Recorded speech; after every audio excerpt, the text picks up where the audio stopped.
Alright, so some of you might have seen, I'm not too sure if you did or not, but I got a video out. It's called What the Pro-Choicers Don't Want You to See. My main problem is that, well, I'm trying to, there you go. Alright. My main problem is, wow, my my internal cam on my computer decided to work. My external one ain't working now. But here we go. The problem is that a lot of people will say things like, you know, you're, what if they get raped by a 14-year-old, or what if or if the 14-year-old gets raped, or what if it's incest or something like that. When people don't realize about abortion, is that I'm a pro-lifer and I realize there are hard cases. But the thing of it is this: how many hard cases do you think there is? Because according to Planned Parenthood, the biggest abortion clinic in the entire world, by the way, only 1% of abortions are hard cases. Now, that's 1% of the 1.2 million that are done per year. Now, the 1.2 million that are done per year, that breaks down to 5,000 a day. 5,000 a day breaks down to 2 per minute. So, up till this point, approximately 4 babies were aborted just since I've made this video. So, some food for thought. Now, I do understand that there are hard cases. I don't consider an addicted parent to drugs, I don't consider that a hard case. I don't consider rape a hard case. In those cases, adoption is always an option. If it's a threat to the parents, or the fetus's life. By the way, fetus does not mean it's not a human. I'm Puerto Rican. Fetus is a Latin term meaning little child. By the way, I want to get that out of the way too. I don't know. It's just there's a lot of strawman arguments from the pro-choice side, but you don't see strawman arguments on the pro-life side. Now, without getting into religion, because I'm going to get this from a strictly scientific point of view, I don't see how it's not killing. By 8 weeks, it's got a heartbeat, it's got brainwaves, and it's got its own individual DNA. That means a life. I hate to tell you. Now, I'm not against women's rights. I'm for women's rights. I'm also for babies' rights. Think about this. Postpartum depression more than doubles after an abortion. What is it? The American Psychological Institute or whatever it is added post-abortion syndrome to their list of not disabilities, but you know what I mean, things like ADD and stuff like that. Disorders. There you go. And is it 27% of women that do have abortions also suffer from infertility? And it's got a lot of causes: breast cancer, even Planned Parenthood's own clinics. In 39 different studies, that abortion causes breast cancer. Okay? I'm going to put on a debate, and I want you to hear some of it, okay? And after you hear it, then I want to know what you think about it. So please leave the comments below. And I want to know what you think about it after you hear this. guarantee you it's going to break your heart. You're going to think a lot about this. And I'm not going to go on and show you, here's the blood videos or nothing like that. I'm not going to show you no graphic pictures because I'm not even using my external cam. I'm using my internal one. And I'm not going to do that to you. But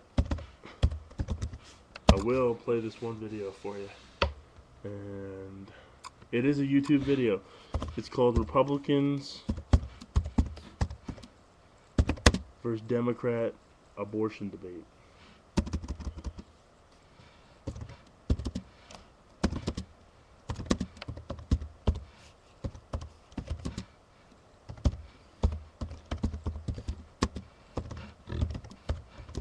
Okay.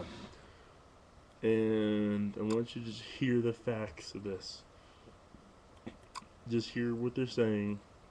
Listen to them. And make your own decision. Cheryl will begin with a 3-minute statement on abortion. While many oppose abortion based on religious objections, I intend today to make an ethical and constitutional case against abortion without reference to God. Life is defined by the Webster English Dictionary as the quality that distinguishes a vital and functional human being from a dead body.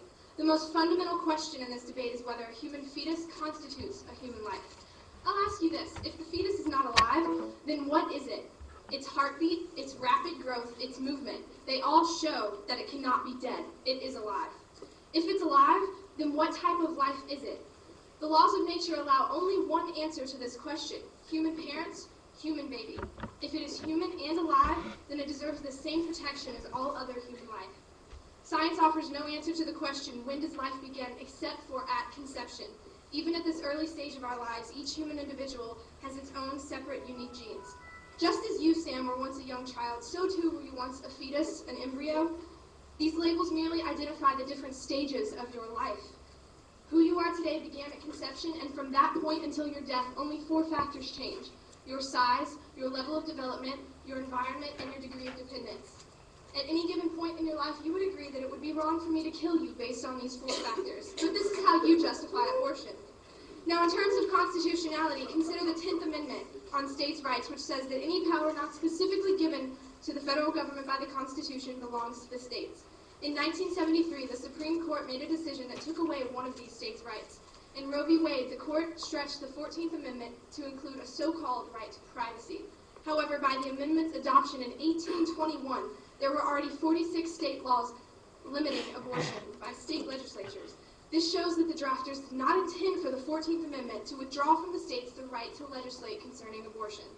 Considering state taxes fund almost 24% of abortions, we must return the people's right to choose whether their money contributes to the practice of abortion.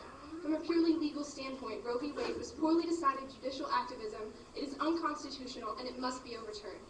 Lastly, I'd like to address the rhetoric that I've heard from the Democratic Party. People say, I'm pro-choice, not pro-abortion. Abortion needs to be safe, legal, and rare. You defend abortion saying that if it's legal, it's safe.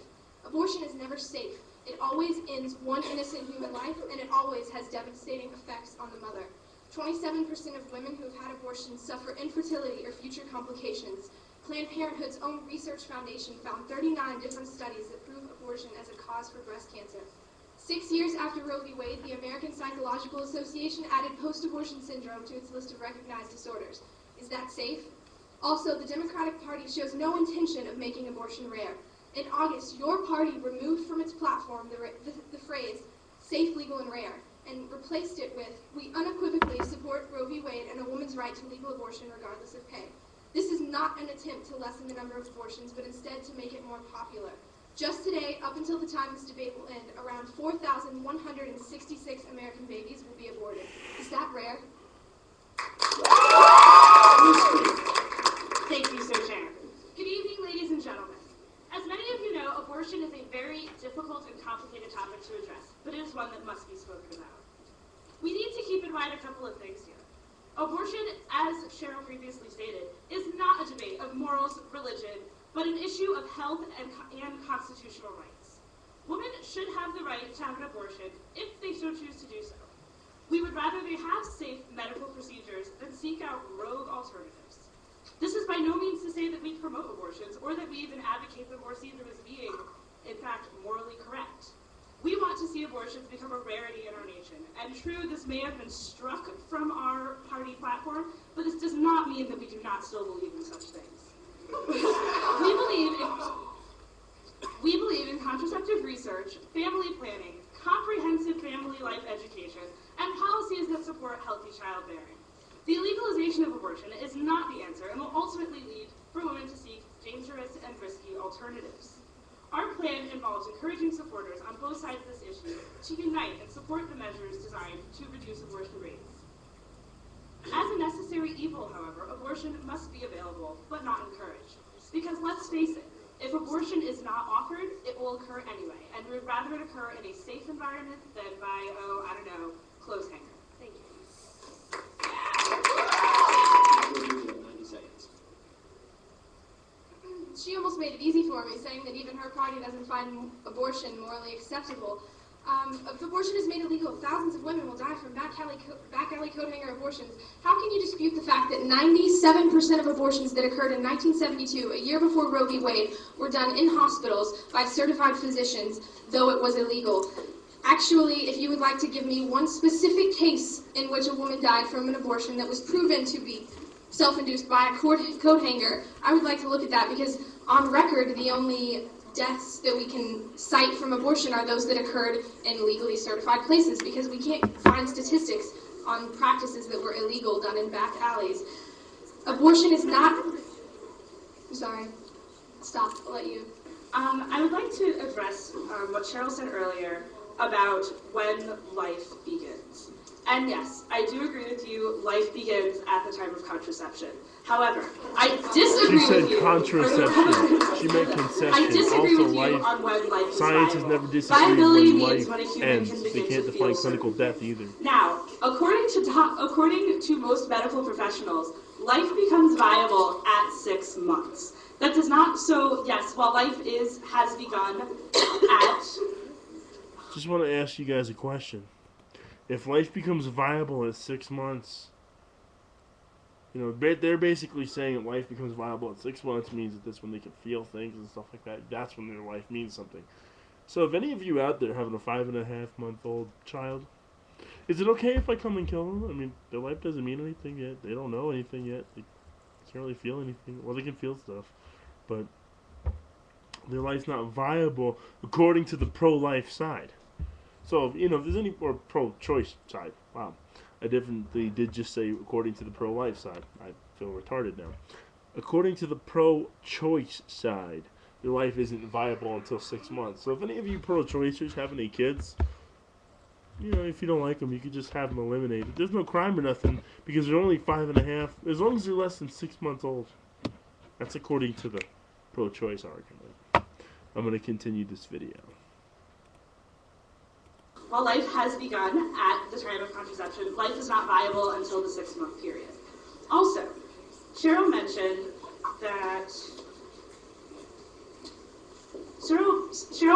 Roe v. Wade, which ruled that women have the right to privacy. She also said that Roe v. Wade is unconstitutional, which I found a little bit baffling. Roe v. Wade is 100% constitutional because the Supreme Court would not have ruled on it otherwise.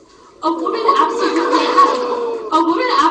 has the right to her privacy, and it's her body and it's her choice to do what she wants to do with it. Is abortion, be it abortion or getting a tattoo or getting a body piercing or deciding that she wants to dye her hair yellow, it's her choice and it's her right to choose. And who are we to deny her that right to choose? I can't remember the last time I heard one of my friends say, "This weekend I'm getting my hair done and having an abortion."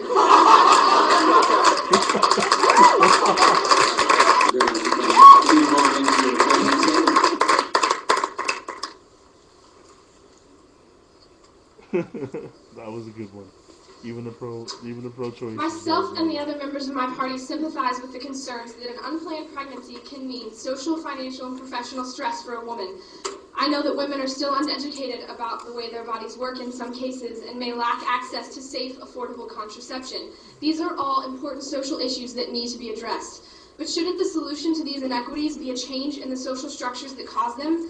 Legal discrimination and sanctioned violence against the very young cannot change the unfairness of our society towards mothers, especially poor mothers, minority mothers, young mothers.